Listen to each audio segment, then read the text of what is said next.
ನಾವು ಚಿಕ್ಕವರಿದ್ದಾಗ ಹನುಮಂತಂದು ರಾಮಂದು ಕತೆಗಳೆಲ್ಲ ಕೇಳಿದ್ದೀವಿ. ರಾಮಾಯಣದಲ್ಲಿ ಹನುಮಂತ ಲಂಕೆಗೆ ಹೋದ, ಸೀತೆ ಹುಡುಕ್ದ, ಉಂಗುರ ಕೊಟ್ಟ, ಲಂಕೆಗೆಲ್ಲ ಬೆಂಕಿ ಹಚ್ತಾ ಬಂದ, ಇಷ್ಟು ಮಾತ್ರನೇ ಗೊತ್ತು. ಆದರೆ ಅದರಲ್ಲಿ ಹನುಮಂತ ಎಷ್ಟು ಬುದ್ಧಿವಂತ, ಅದಕ್ಕಿಂತ ಮುಂಚೆ ನಾವು ಹೇಳ್ತೀವಲ್ಲ, ಹನುಮಂತನ ಥರ ಹೋಗಿ ಒಂದು ಮಾಡ್ಕೊಂಬಂದ್ರೆ 4 ಮಾಡ್ಕೊಂಬಂದೆ ಅಂತ. ಅದು ಬೈಗುಳ ಅಲ್ಲ, ಅದಕ್ಕೆ ಒಂದು ಇಂಪಾರ್ಟೆಂಟ್ ಕಥೆ ಇದೆ, ಅದನ್ನು ಹೇಳ್ತೀನಿ ನಿಮಗೆ. ಈಗ ಹನುಮಂತ ಲಂಕೆಗೆ ಹೋದಾದ್ಮೇಲೆ ಈಗ ಸೀತೆನ ಹುಡುಕ್ಬೇಕಲ್ಲ. ಎಲ್ಲಿ ಹುಡುಕ್ಬೇಕು ಸೀತೆನ? ರಾವಣಂದು ಅರಮನೆಯಲ್ಲಿ ಹುಡುಕ್ಬೇಕು. ಅಲ್ಲಿ ರಾವಣನ ಹನುಮನೆಗೆ ಹೋದಾಗ ಈ ಹಸ್ತಿನಾಪುರದಲ್ಲಿ ರಾವಣನ ಅರಮನೆಯಲ್ಲಿ ಎಷ್ಟೊಂದು ಜನ ಸ್ತ್ರೀಯರು ಒಂದು ದೊಡ್ಡ ಹಾಲ್ನಲ್ಲಿ ಮಾಮೂಲಿ ಎಲ್ಲ ನೈಟು ಪಾರ್ಟಿ ಗಿಟಿ ಎಲ್ಲ ಮುಗಿಸ್ಕೊಂಡು ಮಲಗಿರ್ತಾರೆ.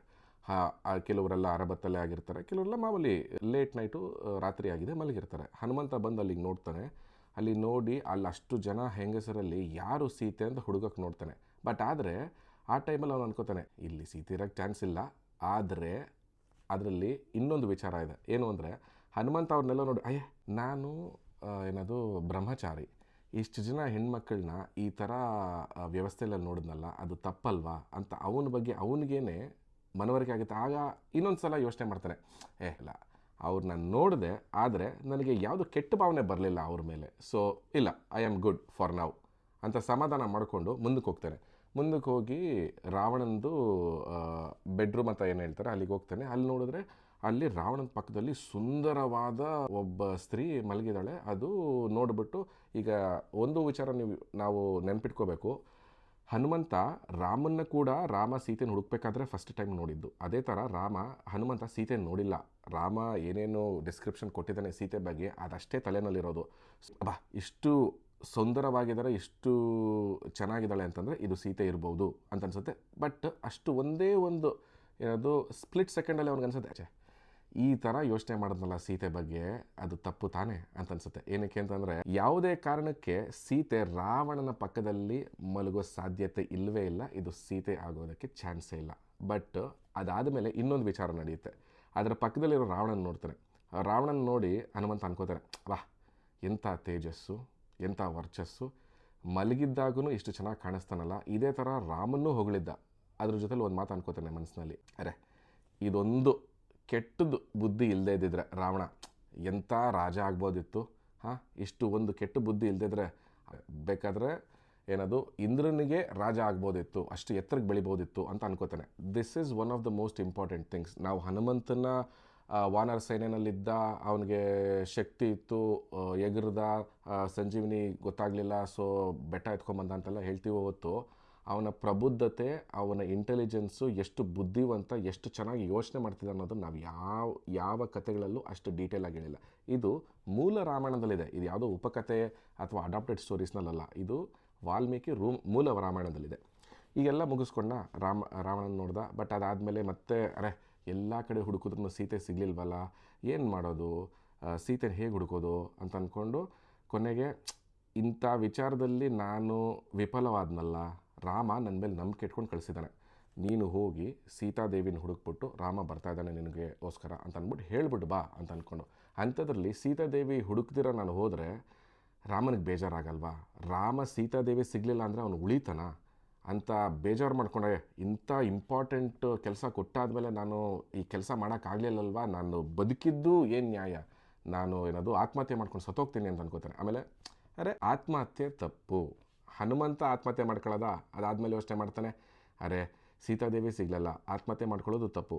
ಇದೇ ಈ ಲಂಕೆದು ಈ ಸಮುದ್ರದ ತೀರದಲ್ಲೇ ಒಂದು ಗುಡಿಸಲು ಮಾಡಿಕೊಂಡು ಜೀವನ ಪರ್ಯಂತ ಇಲ್ಲೇ ಇದ್ಬಿಡ್ತೀನಿ, ರಾಮನಿಗೆ ನನ್ನ ಮುಖ ತೋರಿಸೋದಕ್ಕೆ ಆಗಲ್ಲ, ಅಷ್ಟು ಬೇಜಾರು ಮಾಡ್ಕೊತಾನೆ. ಆಮೇಲೆ ಯೋಚನೆ ಮಾಡ್ತಾನೆ, ಇಲ್ಲ, ರಾಮ ನನ್ನ ಮೇಲೆ ನಂಬಿಕೆ ಇಟ್ಟು ಈ ಕೆಲಸ ಕೊಟ್ಟಿದ್ದಾನೆ ಅಂದರೆ ಈ ಕೆಲಸ ನನ್ನ ಕೈಯಲ್ಲಿ ಆಗುತ್ತೆ ಅನ್ನೋ ನಂಬಿಕೆ ಮೇಲೆ ಕೊಟ್ಟಿದ್ದಾನೆ, ಅದಕ್ಕೋಸ್ಕರ ಹೋಗಿ ಹುಡ್ಕೋಣ ಅಂತ ಅಂದ್ಕೊಂಡು ಮತ್ತೆ ನಾವೆಲ್ಲ ಡ್ರೋನ್ ಶಾಟು, ಏರಿಯಲ್ ಶಾಟ್ ಅಂತ ಹೇಳ್ತೀವಲ್ಲ, ಆ ಥರ ಮೇಲಕ್ಕೆ ಎಗರಿ ಫುಲ್ಲು ಲಂಕೆನ ಅಬ್ಸರ್ವ್ ಮಾಡ್ತಾನೆ. ಅಬ್ಸರ್ವ್ ಮಾಡಬೇಕಾದ್ರೆ ಎಲ್ಲ ಕಡೆಯೂ ಸ್ವಲ್ಪ ಮರಗಿಡಗಳಿದೆ, ಕೆಲವು ಕಡೆ ಎಲ್ಲ ಒಣಗಿರೋ ಇದಿದೆ. ಬಟ್ ಒಂದೇ ಒಂದು ಕಡೆ ಮಾತ್ರ ಅಕ್ಕಪಕ್ಕ ಸಣ್ಣ ಪುಟ್ಟ ಅಂಥ ಹೆಚ್ಚಿಗೆ ಒತ್ತಾದ ಮರಗಿಡಗಳು ಇಲ್ಲದೇ ಇದ್ರೂ ಒಂದೇ ಒಂದು ಕಡೆ ಸಣ್ಣ ವನದಲ್ಲಿ ಮಾತ್ರ ಒತ್ತಾಗಿ ಮರ ಗಿಡಗಳು ಸೊಂಪಾಗಿ ಬೆಳಿರ್ತವೆ.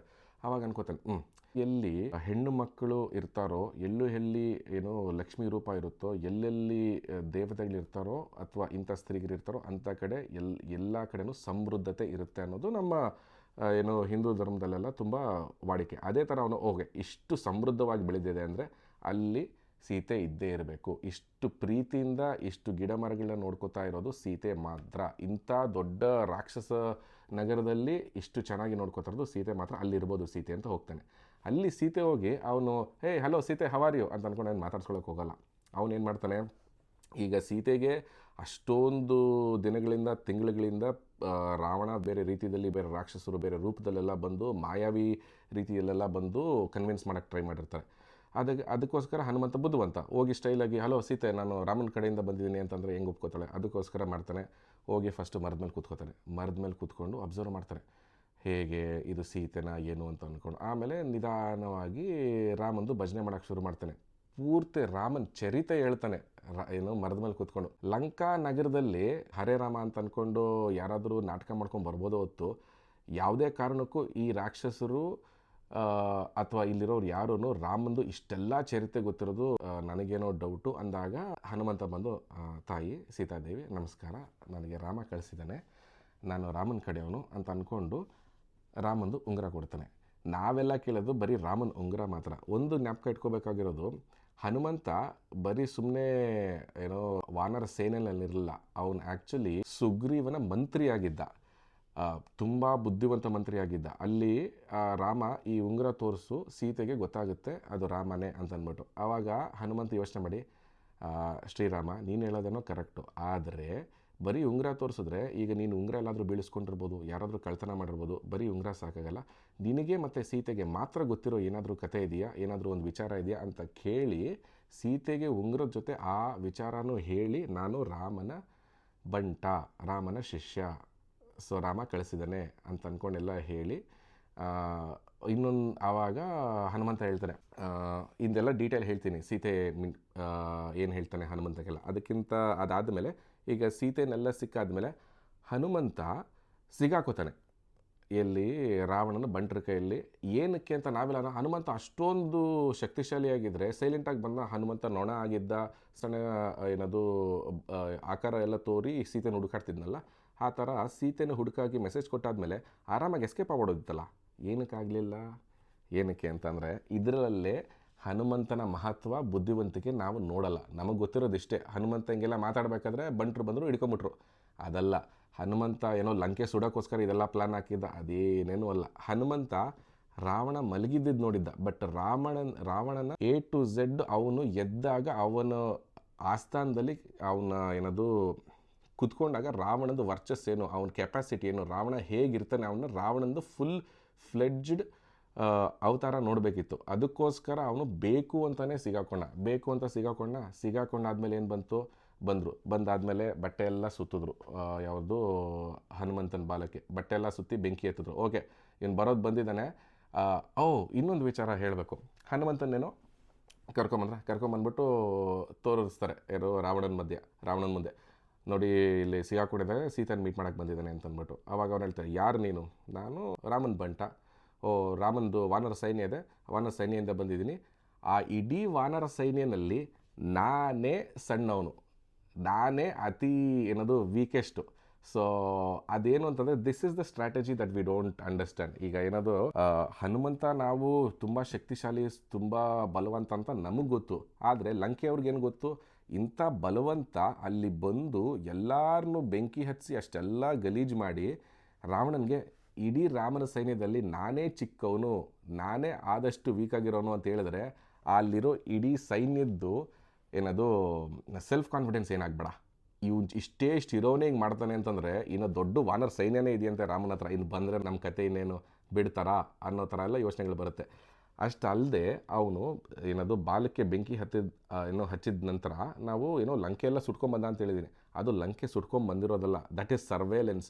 ಲಂಕೆ ನಗರದಲ್ಲಿ ಎಲ್ಲೆಲ್ಲಿ ಯಾವ್ಯಾವ ಮೂಲೆಯಲ್ಲಿ ಏನೇನಿದೆ, ಎಲ್ಲೆಲ್ಲಿ ಭದ್ರತೆ ಚೆನ್ನಾಗಿದೆ, ಎಲ್ಲೆಲ್ಲಿ ಭದ್ರತೆ ಕಮ್ಮಿ ಇದೆ, ಎಲ್ಲೆಲ್ಲಿ ಗೋಡೆಗಳು ಸ್ಟ್ರಾಂಗ್ ಆಗಿದೆ, ಎಲ್ಲೆಲ್ಲಿ ಡೋರ್ಗಳಿದೆ, ಅದನ್ನೆಲ್ಲ ನೋಡೋಕ್ಕೋಸ್ಕರ ಸರ್ವೇಲೆನ್ಸ್ಗೋಸ್ಕರ ಹೋಗಿ ರೌಂಡ್ ಹೊಡ್ಕೊಂಡು ಬಂದೇ ಹೊತ್ತು.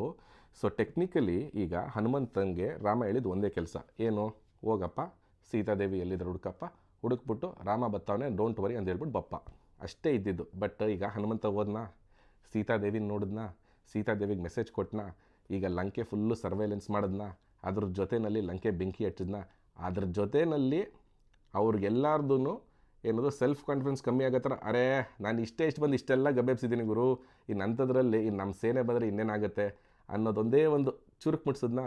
ಇಷ್ಟೆಲ್ಲ ಮಾಡಿರೋ ಹನುಮಂತನ ನಾವು ಸ್ಟೈಲಾಗೆ ಹೋದ್ನಪ್ಪ, ಉಂಗುರ ಕೊಟ್ಟನಪ್ಪ, ಜಂಪ್ ಹಾಕ ಬಂದಪ್ಪ ಬೆಂಕಿ ಎತ್ಬಿಟ್ಟು ಅಂತ ಅಂತೀವಲ್ಲ, ಅದು ತಪ್ಪಲ್ವಾ? ಅದಕ್ಕೋಸ್ಕರನೇ ಇಂಥ ವಿಚಾರಗಳನ್ನ ಇನ್ನೂ ಡೀಟೇಲಾಗಿ ಹೇಳೋಣ ಅಂತ ಮಹಾಭಾರತ ಮತ್ತು ರಾಮಾಯಣ ಸೀರೀಸ್ನ ಈ ಚಾನಲಲ್ಲಿ ಶುರು ಮಾಡ್ತಿದ್ದೀನಿ. ಇದನ್ನು ಇನಿಷಿಯಲಿ ಸ್ಟಾರ್ಟ್ ಮಾಡಿದ್ದು ಬೇರೆ ವಿಚಾರಕ್ಕೆ, ಅದೇನೋ ಹೇಳ್ತಾರಲ್ಲ, ನೀವೇ ಏನೋ ಅಂದರೆ ದೈವ ಇನ್ನೇನೋ ಅನ್ನುತ್ತಂತೆ ಅಂತ.